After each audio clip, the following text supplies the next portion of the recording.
Welcome back. So we've got a great panel this afternoon on the rise of virtual currencies. I'm your moderator for this session, which is going to be an hour long. We're going to leave some time for questions at the end. I'm Christina Farr. I write for VentureBeat, primarily cover healthcare, but maybe after today's session I'm going to be exclusively looking at Bitcoin. So we've got a great group of panelists with us today, and just to kind of briefly introduce them, Greg Kidd, sitting directly to my left from Ripple Labs, William Quigley, who's at the end, from Clearstone Venture Partners, which is almost exclusively investing in alternative currencies, and Adam Draper of Boost VC. So let's kick things off by just kind of asking some very basic questions. Why do we, when we're hearing about this whole space, and the panel is virtual currencies, people seem to just talk about Bitcoin as if it's somehow synonymous with the term virtual currencies. Why is that, and what else is out there? I'm happy to start. So Bitcoin, of course, is the currency, the new currency that has the highest market cap, some maybe 11 billion today, if you add up all the coins times the dollar price. But there are dozens and dozens of alt currencies, soon to be thousands of alt currencies.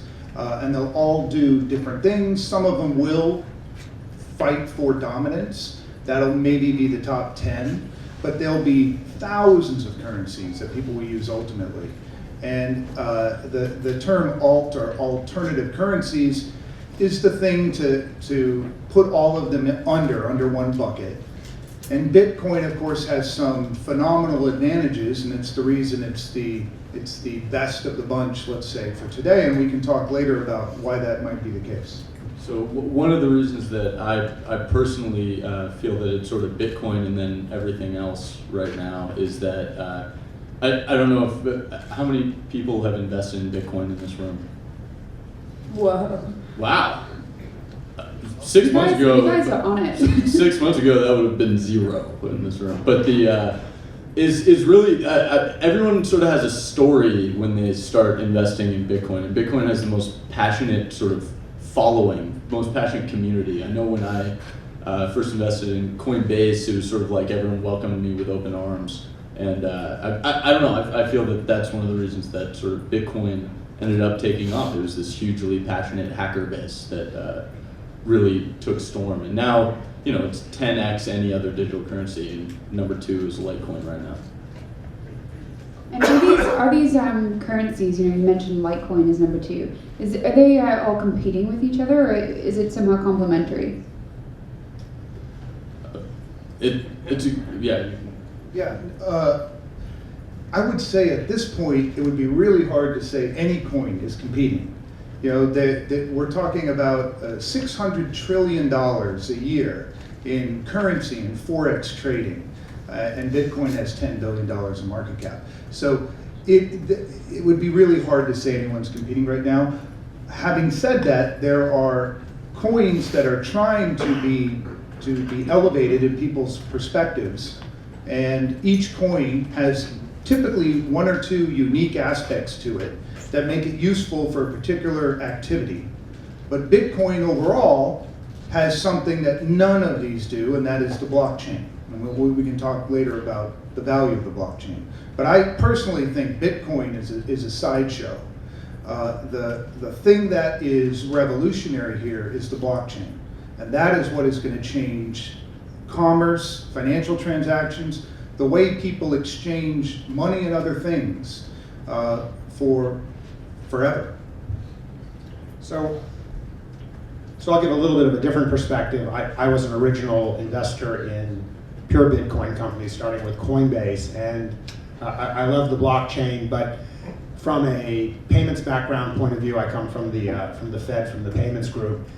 Bitcoin has been a little bit troubled in terms of serving as a high volume payment protocol, and so part of my association now with Ripple, which works with Bitcoin, is to try to find a version of a virtual currency that can do clearing and settlement in real time, whereas the Bitcoin blockchain takes quite a bit of time to clear. So one of the things I'm searching for in terms of investments and involvement is virtual currencies that serve not just as a great store of value and something that solves the double spend problem, which Bitcoin has obviously done and knocked it out of the park on, but I'm beginning to look at what might actually be a solution that actually works as a backbone for a global payment system as well as just being a store of value.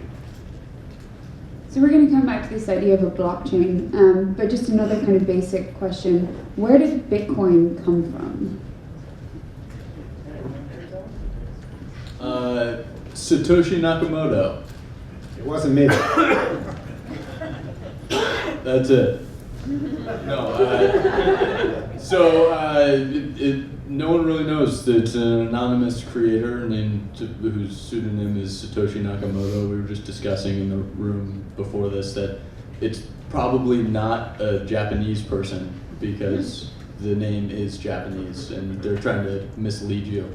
But its origin is really unknown. I mean, it's really like, what's amazing about it is it was built by the community. So it was really built by that passionate community that I was talking about before. It's a great peer-to-peer currency system. So, yeah. Maybe it actually is a Japanese creator and they want you to think that it isn't. Double blind? No! So you're, speaking about Japan, you're going next week on a trip, and it sounds like this whole trend, this movement has spread so far beyond kind of Silicon Valley and the US. What are you kind of hoping to find in Japan, and can we talk a little bit about international markets in general? Yeah, I think, well, a lot of people attribute the huge run-up of Bitcoin in the last, by the way, like a month and a half ago, Bitcoin was like $100 per Bitcoin, and now it's 900 or something. I don't know what it. Does anyone know what it is today? 877. 877. You looking at it in front of me right now? Okay, 877. Buying Bitcoin right now. Everyone's attributing that to China, which is probably very true. I think it was more that the press got hold of the fact that China was accepting Bitcoin, that Baidu was like a subsidiary of Baidu was actually accepting the currency, and then everyone thought that Baidu was accepting the currency, and then everyone just was like, hey, China, yeah, that's 1 billion people, and now they're all using Bitcoin, and then it went bonkers. But really, actually, in the recent weeks, I've been seeing, God, I was just on a call today, huge hedge funds are putting money into Bitcoin. I've heard about big funds that are buying 1,000 coins a week. I've heard about venture firms. I've heard about individuals at venture firms. The run-up was really attributed to, well, it is the press, but it's also the fact that there's becoming more and more faith in it. In Japan, I mean, I would like to meet the Mt. Gox guys. I don't know if I'm going to, but that's about all I'm trying to find out there. So I also attribute the run-up to the successful week of Senate hearings and Ben Bernanke not shooting it down. So simply that we got through the week of the Senate hearings plus the Baidu announcement has been an incredible run-up. Oddly enough, in Japan, Mt. Gox, which was set up by Jeb McCleb, who was also the co-founder of Ripple, there's not actually that much volume. It really is, it's the Chinese volume that's really, even on the Ripple network, the Chinese volume is first in terms of the Chinese currency, and Bitcoin well ahead of the Ripple currency. Okay. Yeah. So Ben Bernanke, I was reading a little bit about that before our panel. A lot of kind of traditional sort of finance types are saying that Bitcoin needs to stabilize. It's just incredibly volatile right now, and it's just going up and down. Just watching it is infinitely fascinating. Do you agree with that? Do you think it does need to stabilize, and if so, how? Yeah, I'll take a stab at it. So no, I don't think it needs to stabilize. In fact, I think that would be the death of it. The global economy is $80 trillion, and 10 or 12 billion dollars of currency is totally irrelevant. It'll accomplish nothing. What would it need to be? And that's maybe an imponderable, but I would argue it probably needs to be 500 billion to $1 trillion. At that amount, it becomes very useful for a lot of things. So it needs to, in my estimation, go up about 100-fold from where it is today to start really having an impact. And there's all kinds of side businesses that it's perfectly fine to do today, but it's just not enough, in my judgment, to make it that interesting. It has to go up. So as far as stabilization, I mean, I agree for the most part, but in the long term, I do think it needs to stabilize in order to be used as a currency consistently. So one of the reasons I'm a little biased, so what Boost does, we're an accelerator and we have a focus on Bitcoin companies. So we've launched about 10 Bitcoin companies over the last year. Actually just the last 6 months or something. 1 or 2 of them are here somewhere. And originally with Bitcoin, it was really, really valuable to be a miner. So mining actually was very profitable. Right now, it's not as profitable. It's way more valuable just to invest in the currency. It's speculative, obviously. It's still you will do really, really, really well, or you will do really, really, really poorly. But in the future, when it does stabilize, I believe that the most valuable part of the Bitcoin economy is going to be the ecosystem that's built around it, which is why Boost is really excited about launching these companies over the next 3 years. We're actually going to be, well, infinite years, but over the next 3 years, we're going to be trying to launch 100 Bitcoin companies, so pretty cool. Or digital currency companies, I should say. Boy, I use those two interchangeably sometimes. My bad.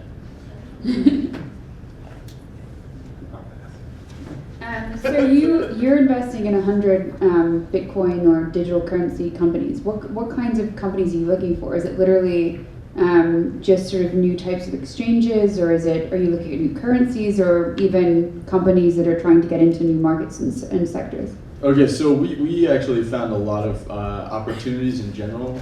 Early on, still actually, it's probably it'd be good to invest in an exchange. We launched 2 exchanges in our last batch. But there are really a couple huge opportunities. One is remittances. Cross-border transactions is a huge opportunity for Bitcoin, the Bitcoin protocol in general. And so we're looking towards seeing what's going to take down Western Union. That's sort of a big thing. That's a $450 billion a year market. Then microtransactions. I actually think Bitcoin and other digital currencies are going to be it's going to make consuming content different on the internet. You will be able to pay 5 cents for an article rather than a $30 a month subscription fee. And then also just inflationary currencies are a huge opportunity. We have a company that's a payments processor in Argentina that actually you pay with a credit card and it pays out in Bitcoin. It's cool. It's called BitPagos. Check it out. So there's a lot of other ones. Those are the main ones that we've been looking at. And William, you know, we were talking about your background. You started with a tiny little fund in 2010, and now you're one of the largest investors in Bitcoin and almost 99% dedicated. Why did you decide to go sort of full throttle into Bitcoin and all these alternative currencies? Yeah, that was actually very simple. Me and my partners started the first consumer internet fund in 1995, and we made a lot of money. There was a lot of internet infrastructure to build. Pretty much you couldn't go wrong with whatever sector you pointed at. And I've waited a long time for the same type of phenomenon to hit. I thought that the alt currency space, it felt like what I experienced at the dawn of the dot-com era. And there were almost infinite numbers of ways to invest in this area. It was very capital efficient. Lots and lots, something of what Adam talked about earlier, lots of passionate people, which was what we saw at the dawn of the internet age. Really dedicated, passionate people, super smart people. Interestingly enough, having nothing to do basically with Silicon Valley. You know, almost all of the innovation we saw early on was not in the Valley. And now Silicon Valley has come into it, and I think that's a great thing. What the Valley does very, very well is it makes it easy to use and consume technologies. It is not easy to use today. I'd say even today for the average person, you know, just getting a wallet and understanding is the wallet secure and all that stuff, it is a pain. So we have a long way to go. And what happened back in 2010 when you first started investing? It wasn't kind of all roses and millions of dollars in the bank. Well, the nice thing was, it took almost nothing to start these companies, right? It's all pretty much open source. So we just started looking at the ecosystem and basically divided the ecosystem to 8 parts and decided we would have investments in each of those particular sectors. And now I think it's even bigger than what we imagined it was going to be back a few years ago. Were there any kind of lessons learned from that first round versus now? Well, what Adam talked about is certainly there's a lot of really smart people out there, and the mining, in my judgment, is going to maybe take 10 years before people got really sophisticated, and it took about 10 months, and mining became incredibly challenging. You can make money in mining, but it's incredibly challenging. And in fact, it is, I think, one of the core weaknesses right now of the Bitcoin ecosystem is the fact that the mining is being concentrated among very few people at this point. And I think that's one area I am worried about. So I look at it as a 1.0 and 2.0 reality. The 1.0 reality has been this amazing area where speculators are having a field day with the currency. It is digital gold, but if that's a great opportunity, a 10x opportunity from where we sit is to move into the payment space, because like right now nobody can whip out a debit card and go and buy a loaf of bread with your Bitcoin or XRP. But I believe within the next 6 months that's going to be possible. And so when digital currency enters the mainstream, as opposed to being sort of an esoteric trading opportunity, then we really are in a situation where legacy financial payment rails haven't had a real competitor in 40 years. The concept that basic functions of buying and selling goods, not just on the internet, but at the corner shop, could be done in digital currencies instantly at a lower cost and simpler, is a real race. It's the first real race we've had in financial services in my lifetime. Yeah, I'd make one comment, by the way. There was massive amount of wealth created in the first and second internet waves, maybe $5 trillion globally. But it's fascinating that not a single great financial institution was created during that era, none. And probably never will be, for a whole bunch of reasons, but mostly just due to the nature of banking and people's relationship to money. As a result, another area I would say is both an opportunity and a risk for people investing in Bitcoin companies as opposed to Bitcoin, is the financial institutions, I think, are going to become very savvy a lot quicker than, let's say, the retailers did about e-tail or e-commerce. And that means if you are a company, a startup in this space, time is not your friend, and you have to figure out where the big financial institutions are not going to play. Because at the end of the day, people will always prefer to work with a recognized, trusted financial institution than a startup. And one of the comments that I thought was very canny that you made earlier was just that what we need in order for these new virtual currencies to succeed is for consumers to adopt them en masse. Otherwise, regulators are just going to kind of come in and regulate them out of existence. Yeah, I feel very strongly about that. The reason there's something called an internet is because consumers decided to use it before Washington got a hold of it. Had Washington had its way, there probably would be no internet, or a very, very poor internet. With Bitcoin, there's a lot of speculators, but not as many people actually using it. And if 20% of the US population started using Bitcoin, if merchants started to embrace it, many are, but if they embraced it at a quicker pace, and we could see how phenomenal this is, how much better it is than accepting other forms of payment, I think we would be in good shape. But if the adoption is slow, and I'm talking specifically about the US, it could be very bad for Bitcoin and all the alt currencies. So start using your Bitcoins. So I was looking back at my Bitcoin coverage this morning, and I think I had said a year ago, around today, a year ago, that it was a niche for libertarians, hipsters, and criminals.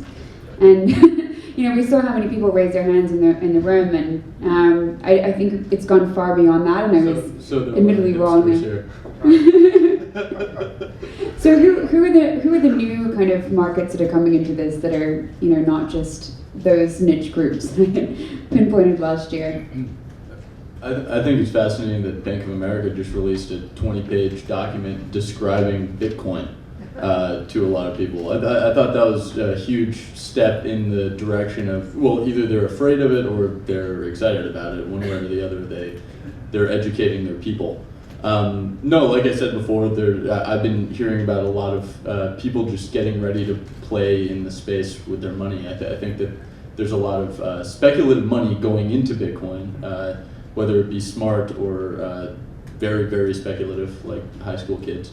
It's a very, I'd say it has moved on from just hipsters and tech geeks.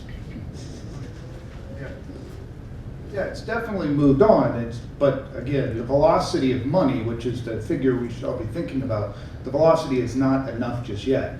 And of course, I think it's pretty obvious why. One reason anyway, based on how fast the prices have been going up. That cup of coffee you bought might have really cost you $300, right? If you look back a month. So that, to that extent, it's harder to get people to actually use it. But it does have a lot of great advantages, and I think this is why once merchants understand it, they would much prefer to take all of their transactions in Bitcoin versus anything else, with the exception of maybe actual cash payments. Yeah, to exemplify the sort of volatility he's talking about, during my last accelerator program where we had 7 Bitcoin companies, there was a candy dish where this guy was selling candy for Bitcoin. And it's 0.01 Bitcoin, so at the time that was $1. And so there was there's one guy who paid for $100 worth of candy throughout the program, and now that is worth about $1,000. So he paid $1,000 for candy throughout the 3-month program that we put him through. So it's sort of like people are worried that that's going to happen to them, and it is happening to them. But still. That was probably a large percentage of the transactions that day. So what are their advantages for merchants? Like, how do you, when you're pitching your Lyft driver on why, or your taxi driver on why Bitcoin is so awesome, what are the reasons that you tell them? What's the pitch? Well, and again, so I come from the Square DNA where it's 275 basis points, and that's sort of the starting range of getting in. And so merchants are looking at that to something higher, and that's just right off the top. And so the digital currencies have the potential to be basically interchange free. And so it's a huge economic advantage, and they also have the potential to settle immediately or almost immediately. So those are 2 game changers. And I think if you're an e-commerce company, there are vast expanses of the globe that you've redlined, right? You probably won't take transactions from Russia. You may or may not want to take transactions from China. All kinds of other countries you probably don't want to take transactions from because they're fraudulent. The beauty of Bitcoin is there's no chargebacks. So without a chargeback, without fraud, it opens up a whole new market for a lot of e-commerce companies. They don't have to worry about that. Online gaming, so lots of fraud in online gaming. You don't have to worry about that. You're always guaranteed when you take a Bitcoin that you own it, that you've got it. Those are the sorts of things that I think are going to be allowing the e-commerce marketplace to expand. And that's one of the built-in values of something like Bitcoin. And what I think as merchants understand it more, while they'll say, that's great, and I don't have to pay fees, or if I have to pay fees, they'll be roughly what I'd pay anyway to American Express. Yeah, I mean, taxi drivers specifically, I was talking about earlier, I love talking to taxi drivers and trying to pitch them on Bitcoin. And so I mean, first off, I hate when taxi drivers are like, they have like the Visa and American Express sign on their cab, and then they say, no, we only accept cash. And so they are very sensitive to that 2% and 2.3% and 30 cents per transaction. But they are also very sensitive to sending money across borders. There are a lot of international cab drivers out there. And so when I start to talk to them about being able to send money, remittances, sending money across borders, they get really, really excited because they all unanimously hate Western Union.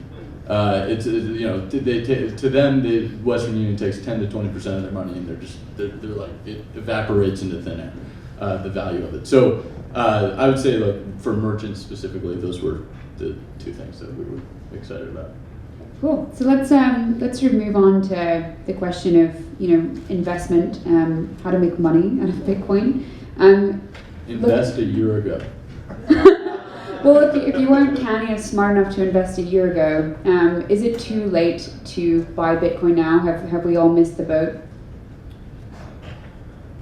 Well, you never want to tell people to invest in something as risky as this. I will tell you, I certainly am continuing to invest in Bitcoin and alt currencies, and I'm investing in the companies that are benefited by that. It is an interesting question whether you invest into the alt currency or you invest in the ecosystem of companies. And to date, you would have been better off just investing in the currencies, but you couldn't have known that. And of course, the currencies will ultimately need these ecosystem of companies. So what we've done is we've taken a balanced approach. We invest in the currencies, but probably the majority of the money is in companies themselves. Where did everyone buy their Bitcoins from? Friends, Coinbase, Bitstamp. No, that's just really interesting to take. Mt. Gox. Oh, wow. Over the last month, you're pretty happy. So you get paid in Bitcoins from a company in the market, in the Bitcoin market, yeah. So I don't think any of us are going to suggest you invest in Bitcoin because it is crazy speculative and crazy risky. However, we can all probably say that we're all investing in some form of digital currency and continuing to.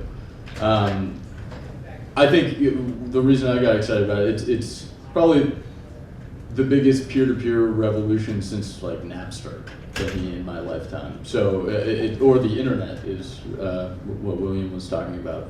And so I got excited about being a part of it. And so we jumped on the excitement train about a year ago. So I mean, how to make money in it? Right now, there's still, if let's say hypothetically Bitcoin takes over the world's economy, so that's $600 trillion. We're at a very small percentage of that right now, so it still has upside, if you will. But we're at Boost, we're getting excited about the companies, the ecosystem. So I would say start a company, personally. Though I will say this, where do you base that company, right? Most of our companies are not based in the U.S. And I'd like them to be based in the U.S., but the regulatory framework is almost impossible to understand. And for instance, this is one area where, really surprisingly, Europe is far ahead of the United States when it comes to alt currency, understanding alt currencies. Even people who have never heard the phrase, it's far more intuitive. And the reason is because they formed a union, an economic union, 25 years ago. And they're very comfortable with the idea of giving up their sovereign rights with the ability to have a currency that is exchangeable anywhere. And the bankers I interact with in Europe, I see as being just much more savvy. Now, just about all countries, even now, have not affirmatively said they love Bitcoin. Some have said, like Germany and Canada, we're not going to prosecute you if you hold Bitcoins, or we're not going to prosecute you if you decide to exchange Bitcoins. But in the US, we have 50 nations. There are 50 states, and each state has its own regulation around money and money transfer. By the way, what is the definition of money? What is the definition of a commodity? What is the definition of a security? These are all questions that you have to ponder when you start to look at the regulation in the US for all currencies. And I'm not sure when it's going to get all sorted out. You got federal and you got state issues. There's 3 states in the US that don't have money transfer license requirements. That's where most of the Bitcoin companies are basing themselves. And there's a few states that have money transfer licenses but have said Bitcoin or the all currencies don't have to comply with those. But it's a nebulous zone, and you won't get any lawyer to tell you, here is the black and white roadmap. Everyone is operating with a certain amount of gray in the US. Yeah, right. Hello. Yes. Right now, actually, in the U.S., the hardest thing for a Bitcoin company to do is get a bank account. It's like we launched 10 companies. They're all in some form of a gray area as far as their bank account is concerned. A couple of them have backup bank accounts because just in case a bank shuts down one of their bank accounts. And it's like a really serious problem because banks are really worried that the U.S. government is going to say that Bitcoin is not allowed, or put some weird regulation, or say that it's that there's just no hard black or white rules around Bitcoin, and so basically all banks are really scared of everything. So they're just like, nah, we're not going to deal with your Bitcoin nonsense. Even though B of A is releasing all these white papers on different Bitcoin digital currency stuff. And so if anyone has any ideas, I even considered starting like a Bitcoin bank, but it turns out that's dealing with a whole another set of issues. But starting a Bitcoin company right now is very difficult if you're going to be a payments processor, if you're going to be an exchange, if you're going to be transacting value. So that's another thing you can think about, or solve that problem. That would be great. That's an opportunity. Go do that. So I think I might have to throw out another potentially unsolvable problem at this point, and that's security. And you type in Bitcoin on Google, and probably the second thing that comes up is hackers. So where do you sort of come down on that issue?